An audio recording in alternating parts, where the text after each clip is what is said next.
Para muchos, la Biblia es más que un libro cualquiera, mientras que para otros es tan solo un mito. Unos rigen su vida por sus enseñanzas, mientras que otros la rechazan radicalmente. Pero ¿qué hay detrás de la Biblia que la hace el libro más controvertido de la historia de este mundo? ¿Es posible confiar en su autenticidad? ¿Y podemos estar seguros que no fue cambiada con el paso de los años? El libro que marcó la historia.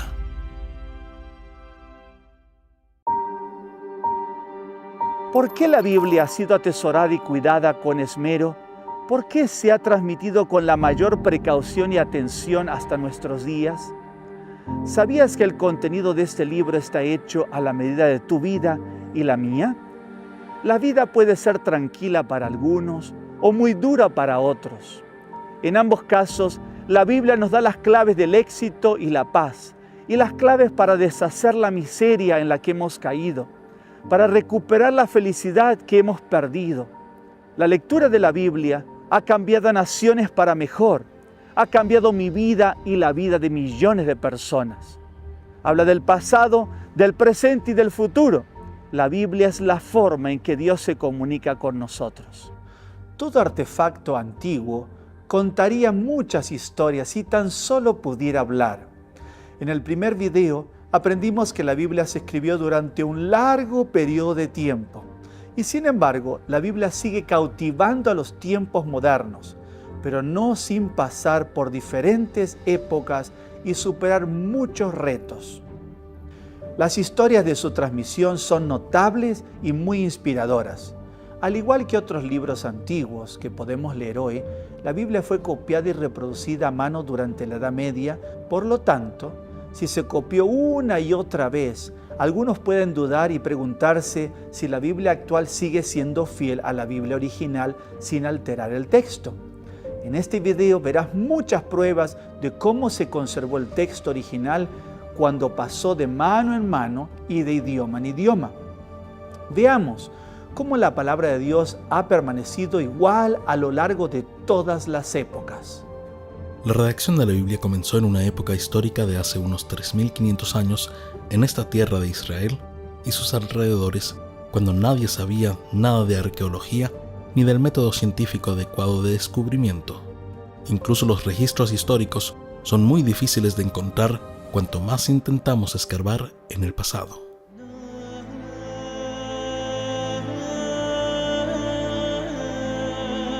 Durante aproximadamente 1000 años después de Cristo, la Biblia, que se llevó y utilizó en todo el mundo occidental cristiano, era la Biblia escrita en latín. La traducción al latín fue realizada por Jerónimo de Estridón, nacido en Istria, en el Adriático septentrional, que vivió del 342 al 420 después de Cristo.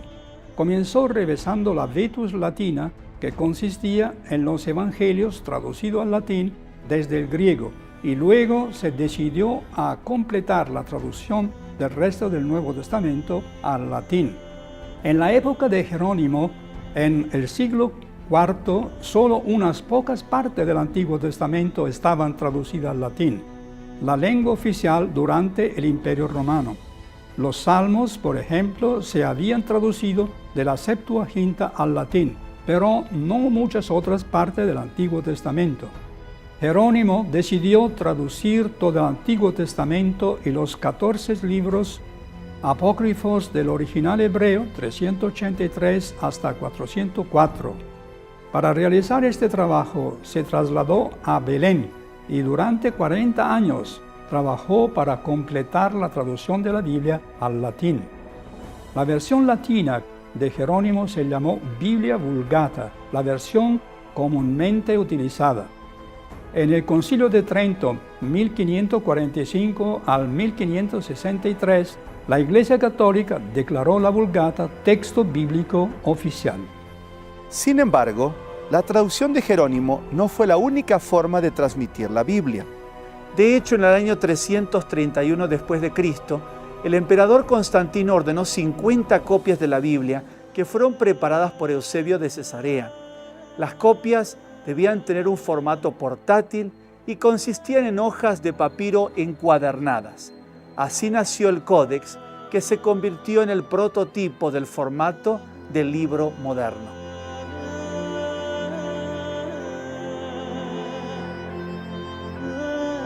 Tengo en mis manos una copia facsímil, que es una de las más antiguas conocida como el Códice Sinaítico.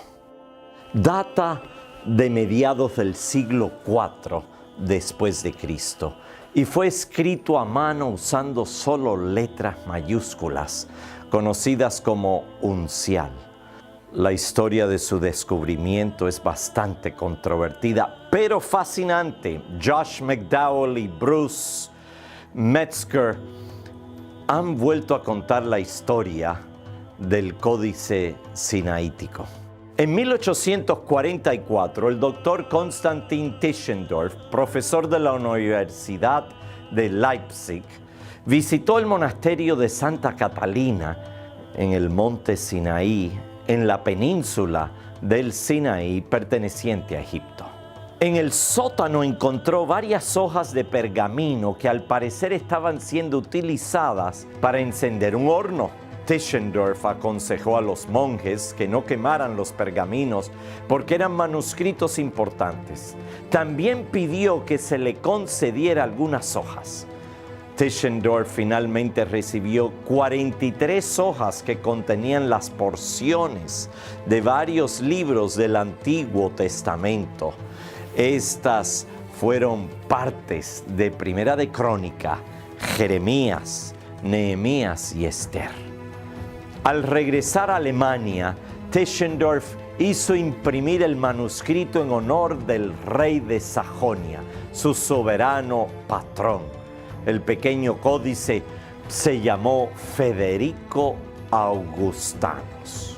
El doctor Tischendorf hizo varios viajes de regreso al monasterio de Santa Catalina y en su último viaje, en 1859, bajo las instrucciones del zar de Rusia, Alejandro II, hizo otro descubrimiento fascinante. Tischendorf le dio al mayordomo del monasterio una copia del manuscrito que había sido publicado en Leipzig. El mayordomo le dijo entonces a Tischendorf que él también tenía una copia de la Biblia Septuaginta. Y allí en el armario de la celda del mayordomo, para asombro de Tischendorf, estaba la mayor parte del Códice Sinaítico envuelto en una tela roja.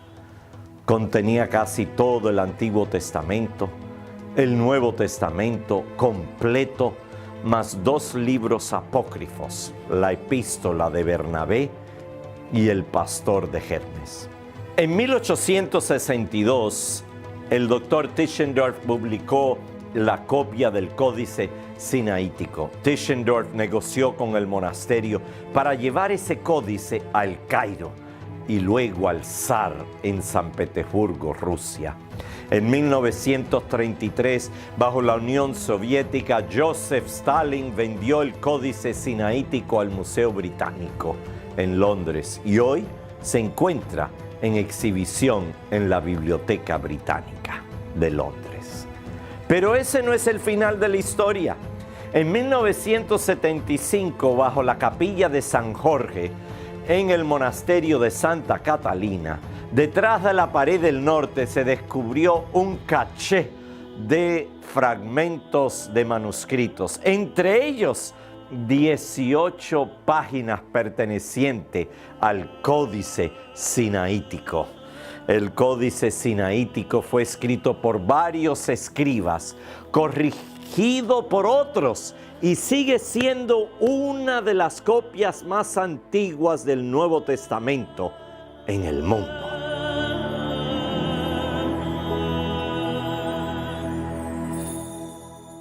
Las mismas características se encuentran en otros 2 manuscritos descubiertos, el Codex Vaticanus y el Codex Alessandrinus. El Codex Alessandrinus es un poco más joven que el Vaticanus y el Sinaíticos, y su nombre se debe a que el manuscrito estuvo en Alejandría antes de viajar a Constantinopla y luego a Inglaterra. Actualmente se encuentra en la biblioteca del Museo Británico.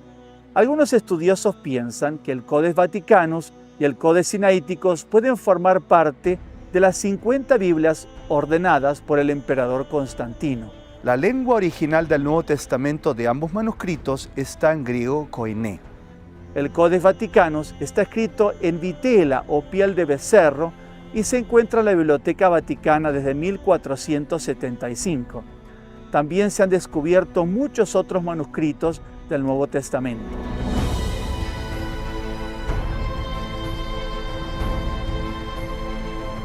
Se han conservado más de 5.800 manuscritos en griego koine, completos o fragmentos de ellos, 10.000 manuscritos en latín y 9.300 manuscritos en diferentes lenguas antiguas como el siríaco, el eslavo, el gótico, el etíope, el copto y el armenio. Uno de estos fragmentos, por ejemplo, es el papiro P52 de la Biblioteca Rylands, que data del año 125 después de Cristo, lo que lo convierte en la copia más antigua del Evangelio de Juan. Se trata de fragmentos cuya existencia se conoce antes de la introducción de la imprenta en Alemania. ¿No es una cantidad asombrosa de manuscritos y fragmentos en diferentes lenguas antiguas? Veamos ahora más de cerca los textos originales.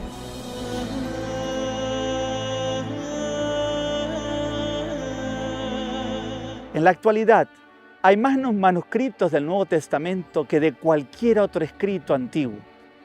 Los apologistas cristianos afirman que según los estándares literarios, el Nuevo Testamento es el testimonio más fiable de cualquier texto original. Esta colección de manuscritos constituye la base de lo que hoy se llama el Textus Receptus, que significa el texto recibido. Un antiguo documento judío, el Talmud de Babilonia, comparte las palabras de un escriba rabínico que dice: «Hijo mío, ten cuidado, porque tu obra es la obra del cielo. Si omites una sola letra o añades una sola letra, el mundo entero será destruido». La Biblia se ha transmitido mediante un proceso muy cuidadoso para preservar su contenido original. Bruce Metzer, profesor de lengua y literatura del Nuevo Testamento, escribió lo siguiente sobre estos numerosos manuscritos. En lugar de haber transcurrido un milenio más, como es el caso de no pocos autores clásicos, se conservan varios manuscritos en papiro de partes del Nuevo Testamento, que fueron copias en más o menos un siglo después de la composición de los documentos originales. En comparación con los manuscritos bíblicos, solo encontramos unos pocos manuscritos de autores clásicos. Tácito, en su obra Anales, 3 manuscritos. En Platón, en su obra Crito Fedón, 6 manuscritos. De Tucídides, Historia, 7 manuscritos. De Julio César, Guerra de las Galias, 10 manuscritos. De Herodoto, Historias, 15 manuscritos. De Livio, Anales, 15 manuscritos. De Homer, Ilíada, 190 manuscritos. Pero del Nuevo Testamento tenemos más de 5.500 manuscritos griegos. Del Nuevo Testamento más de 10.000 manuscritos latinos. De la Biblia hebrea tenemos unos 800 manuscritos. La primera edición del Nuevo Testamento griego, basada en varios manuscritos, fue publicada en 1516 por Desiderio Erasmo de Rotterdam en Basilea.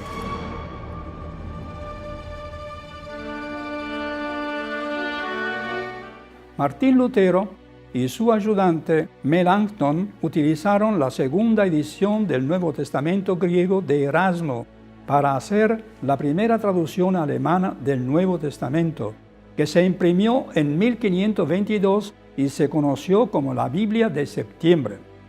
Lutero realizó la traducción durante su estancia en Wartburg.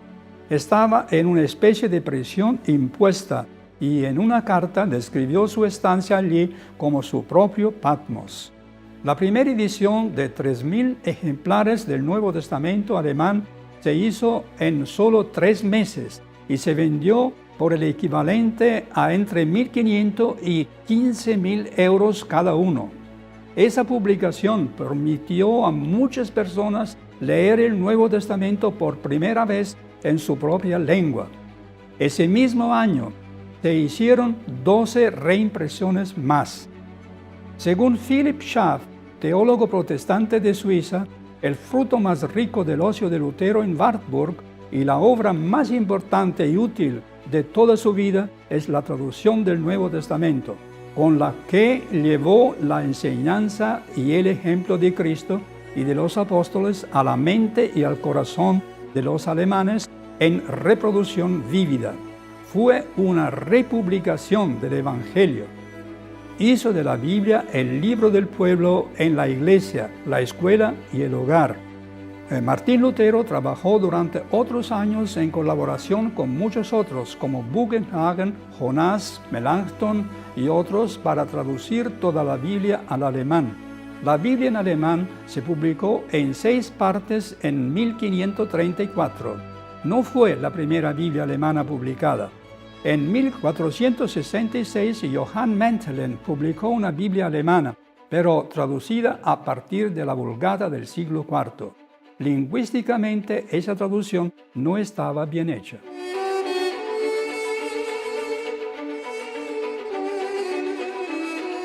El Textus Receptus fue la base de lo que se ha convertido en la traducción inglesa dominante de la Biblia.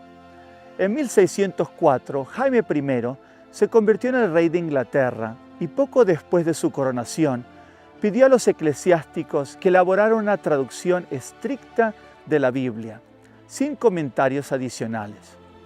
Hizo de esta obra su proyecto personal y el 30 de junio de 1604, Jaime aprobó que un grupo de revisores trabajara en ella.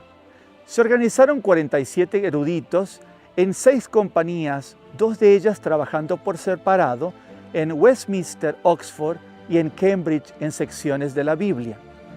La Biblia se publicó en 1611, impresa por Robert Barker, el impresor real. La versión King James de la Biblia no fue la primera Biblia inglesa, pero desde entonces se ha convertido en la versión preferida de muchos. Hasta el siglo XIV había partes de la Biblia que se habían traducido al inglés, pero aún no se disponía de una traducción completa. La primera persona a la que se atribuye la traducción de toda la Biblia en inglés es John Wycliffe. Era un sacerdote católico y profesor de seminario en la Universidad de Oxford. Se convirtió en un disidente dentro de la Iglesia Católica y fue uno de los predecesores de la Reforma Protestante. Wycliffe creó 2 versiones diferentes, una que se ciña al orden de las palabras de la lengua latina, lo que hacía que esa versión fuera difícil de comprender para los laicos, y luego una versión revisada, mucho más legible, pero también basada en el latín. La primera versión inglesa impresa de la Biblia, tomada del Textus Receptus, fue la Biblia de Tyndale. Tyndale fue un instructor en la Universidad de Cambridge, donde se convenció de que solo la Biblia debía determinar las prácticas y doctrinas del individuo y de la Iglesia, y que todos los creyentes debían poder leer la Biblia en su propia lengua. Un nuevo propósito surgió entonces en su mente. Era en la lengua de Israel, decía, en que se cantaban los salmos en el templo de Jehová, ¿y no resonará el evangelio entre nosotros en la lengua de Inglaterra? ¿Será posible que la Iglesia tenga menos luz a mediodía que al alba? Los cristianos deben leer el Nuevo Testamento en su lengua materna. Por ello, en 1523 comenzó a traducir el Nuevo Testamento del griego al inglés.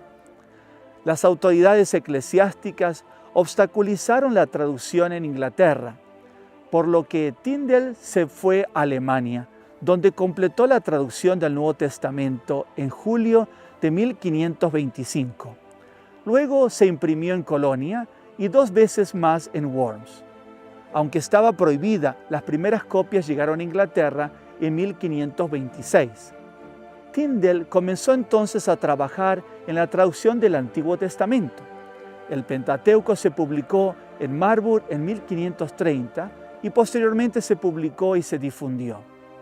Mientras seguía trabajando en la traducción, fue capturado y ejecutado por estrangulamiento y luego quemado por herejía.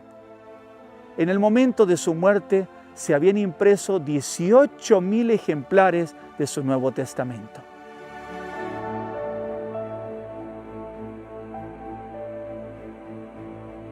En el Sínodo Valdense de septiembre de 1532 se decidió que también debía haber una Biblia en francés. Pierre Robert Olivetan, protestante francés y discípulo de Jacques Lefebvre de Tappel, que había empezado a traducir la Vulgata al francés, recibió el encargo de traducir la Biblia del hebreo y al griego al francés. Se retiró a Neuchâtel durante 2 años para traducir la Biblia a la lengua francesa y luego la publicó en 1535 a costa de los valdenses, como la Biblia qui est toute la Sainte Écriture, es decir, la Biblia que es toda la Sagrada Escritura. La segunda edición fue corregida por Calvino, primo de Olivetan, e impresa en Ginebra.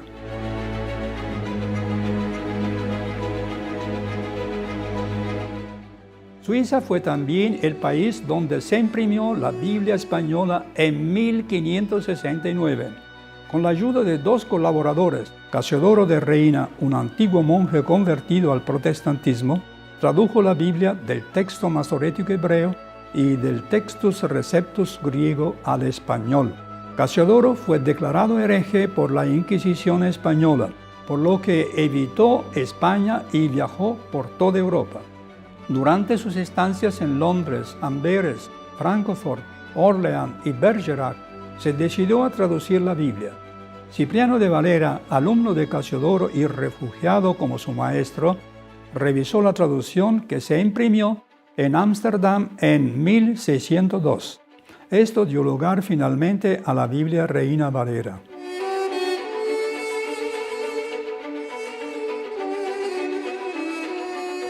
Como puedes ver, la transmisión de la Biblia hasta nuestras manos ha sido una ardua tarea. Muchos sacrificaron un estilo de vida cómodo por la difusión de la Biblia. Algunos fueron encarcelados por ello y otros se convirtieron en mártires por su trabajo de transcripción y traducción del libro sagrado. El descubrimiento de más manuscritos de la Biblia no ha terminado. Se siguen encontrando más y más manuscritos que atestiguan su veracidad. Los mismos privilegios que la gente recibía hace miles de años a través de la palabra de Dios son los mismos que recibimos hoy al utilizar los consejos bíblicos para la actualidad. Uno de los últimos manuscritos del Nuevo Testamento apareció recientemente en el año 2008 en Albania, donde se descubrieron 47 manuscritos hasta entonces desconocidos. Algunos de los hallazgos más emocionantes, como los pergaminos encontrados en Qumran, Israel, se han producido en el último siglo. Aquí, copias incluso más antiguas que la Biblia canónica, demuestra la autenticidad de la Biblia en nuestras manos. También el reino de los cielos es semejante a un mercader que busca buenas perlas, que habiendo hallado una perla preciosa, fue y vendió todo lo que tenía y la compró. Mateo 13, 45 y 46. La Biblia es el único libro que cambia la vida. Puedes oír, ver y leer mucho sobre ella y aún así nada cambiará. Te animo a que empieces a leerla, a que le dediques tiempo y a que la anheles. Y entonces, como el mercader, encontrarás una hermosa perla de gran valor que marcará el curso de la historia de tu vida. No te pierdas nuestro próximo video en el que analizaremos las pruebas arqueológicas sobre los manuscritos más antiguos que se encontraron en estas tierras bíblicas. Sigue disfrutando de esta serie Rescate sobre la Biblia que nos aporta esperanza, propósito y vida. Si te ha gustado este video y deseas saber más sobre este libro que ha cambiado tantas vidas, te invitamos a inscribirte en el curso bíblico gratuito A los pies de Jesús. Ven a disfrutar de las abundantes promesas, lecciones y valores que nos otorga la palabra de Dios. Este curso se compone de 30 lecciones divididas en 3 niveles que te darán una amplia oportunidad de descubrir personalmente las verdades bíblicas. Se entrega un certificado de realización al finalizar cada nivel. Inscríbete hoy en labibliatienerazón.com y comienza este maravilloso viaje bíblico.